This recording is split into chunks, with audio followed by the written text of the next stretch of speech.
welcome to this episode of Live with Lizzie Lee, powered by the China Project. I am your host, Lizzie. Joining me today is Anna Ashton, Eurasia Group's Director of China Corporate Affairs. Thank you so much for joining me, Anna.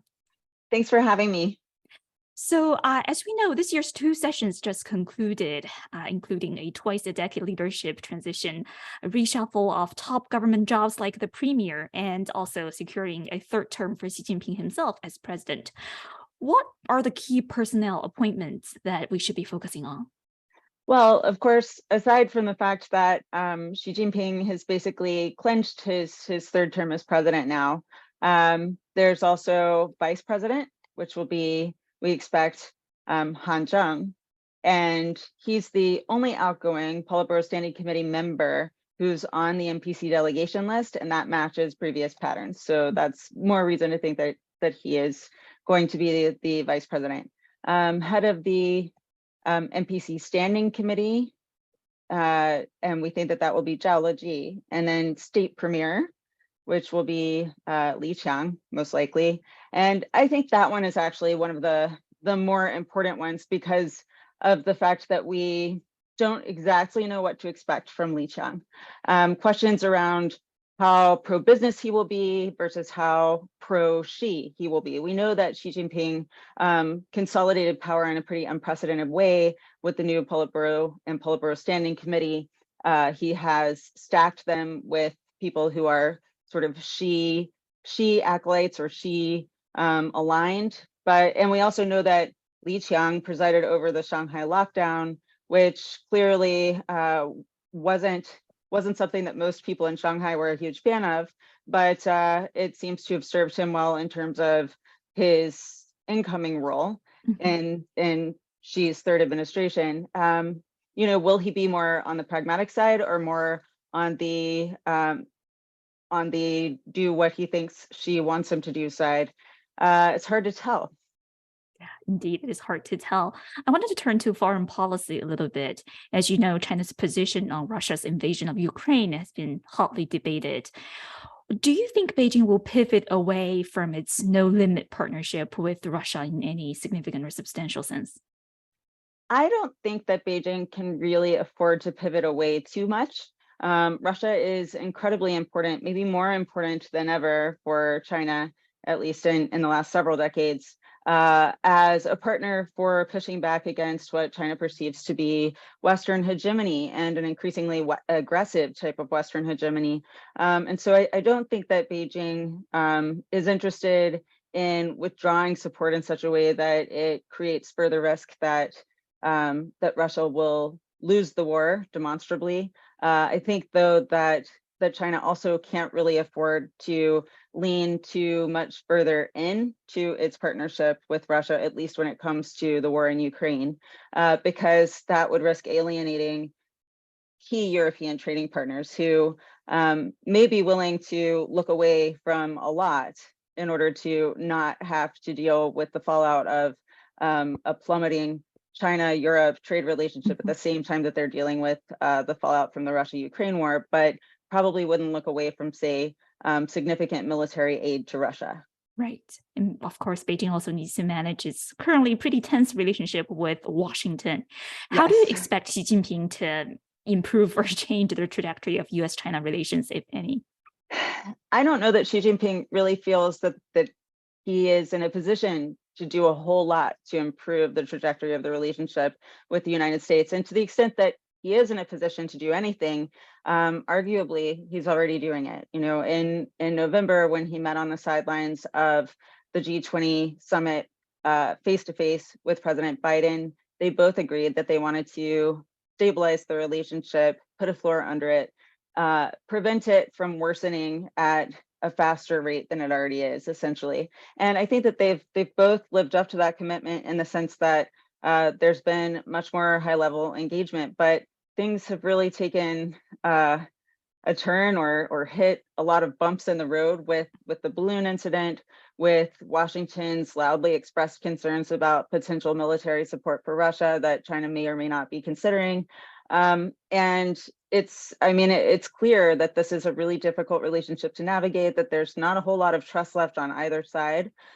So what I thought was interesting about the foreign policy hints so far in these two sessions. It's not really usually about foreign policy, but the emphasis on increasing the defense budget again this year for the 8th year in a row clearly indicates China's sense that national security is an imperative. And then also, the emphasis on tech competition and tech self-reliance. There was talk about, in the work report, there was talk about external attempts to suppress and contain China, which was a barely veiled reference to the United States, and the need to ensure that China was able to sort of meet this challenge. Clearly, the expectation is that this competition is going to, China's digging in for the long run, essentially. I see. As you mentioned, whether Xi Jinping's economic lieutenants will take a more pragmatic pro-business approach, or will they follow Xi Jinping's political or ideological agenda is still yet to be seen. But what are some of the general directions you expect Xi Jinping's new economic team to take? Well, first of all, we expect a softer tone for the private sector to persist through 2023 overall, because of the priority that's been placed on revving the Chinese economy. And we do see the economy beginning to look stronger a little bit earlier than most people anticipated, because zero COVID seems to have worked its way through the population faster than anticipated. I think, though, that there are also signs that were recognized in the opening of the two sessions that this is going to be difficult to do. There was recognition that consumers are somewhat reluctant to spend their money. Any amount of consumption that is an increase over 2022 is going to make a big difference to the overall GDP growth rate. And we should expect to see an increase over 2022 because people are able to get out of their houses and go around the corner to the market much more easily than they could before.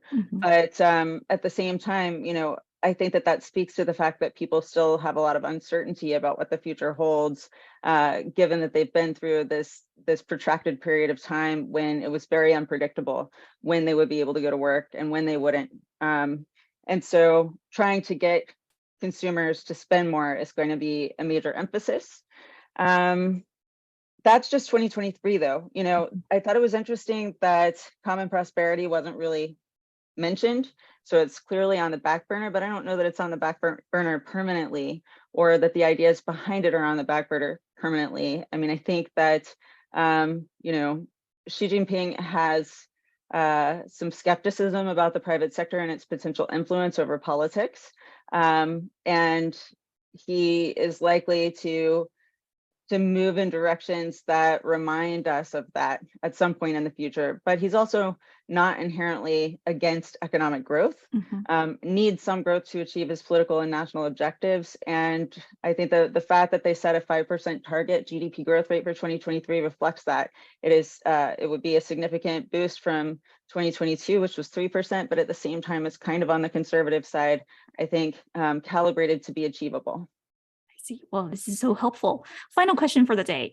Xi Jinping seems firmly in power. He just confirmed his third term. He also runs a table on personnel, surrounding himself with loyalists, basically. What do you think will be Xi Jinping's most serious challenge during his third term? Well, I sort of have two answers to that. So the first is surrounding himself with loyalists. I think a big outstanding question is the extent to which the loyalists will act as loyalists, as in yes men, versus loyalists as in loyal to him, literally, in trying to do what they believe is best for the country. Because while he has appointed a lot of people that are clearly part of his circle of friends and allies, he also has appointed a lot of people with quite a bit of technocratic skill and experience. And so, I think it remains to be seen whether these people are supposed to just do his bidding, or whether these are people that he trusts to have a bit of autonomy that he can delegate some power to in order to be able to ensure that the government is as effective as possible. So we'll see. But in terms of what his greatest challenges are, China is at an inflection point domestically, with growth having slowed last year to just 3%, which is the lowest or second lowest in decades. Granted, there were extenuating circumstances, but China's also at this point in its economic development where it is trying to navigate the challenges of avoiding the middle income trap. There are demographic challenges that are significant. And on top of all of those domestic challenges, there are the challenges in the external environment, with the United States more and more obviously treating China as not just a competitor, but even an adversary.